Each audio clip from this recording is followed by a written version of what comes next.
మనల్ని అందరూ నన్నే కాదు, ఎదుగుతున్న ప్రతి వాడిని నువ్వు ఎందుకు పనికిరావు, నువ్వేం చేయలేవు, నీ వల్ల కాదు చెప్తానే ఉంటారు. మనం they undermine our dreams, they crush our dreams, they undermine our ability.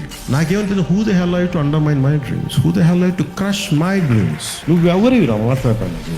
If you want know who I am, you just have to wait and see what I'm going to become. నువ్వు అనుకున్నట్టుగా నేను ఉండను, నేను అనుకున్నట్టుగా ఉంటాను. Don't kill your dreams, no matter who you are, no matter what you are. డబ్బులు ఉన్నాయా లేదా, ఎవరు మీ కళలను తొక్కే హక్కు ఎవరికి లేదు. ఎవరు కూడా మీ ఎబిలిటీని డిసైడ్ చేయనివ్వకండి. మిమ్మల్ని మీ ఎబిలిటీ మీరు ఎంత శ్రమ పడతారో, ఎంత టీం వర్క్ చేస్తారో, సక్సెస్ వెంటనే రాకపోవచ్చు, కానీ one day it will chase you. Success is nothing but a by product of your hard work, by product of your perseverance, it's by product of your resilience. బాగున్నప్పుడు అందరూ ఉంటారు, కానీ బాగలేనప్పుడే ఎవరు నిలబడతారో వాళ్ళే మాట్లాడుకోవాలి.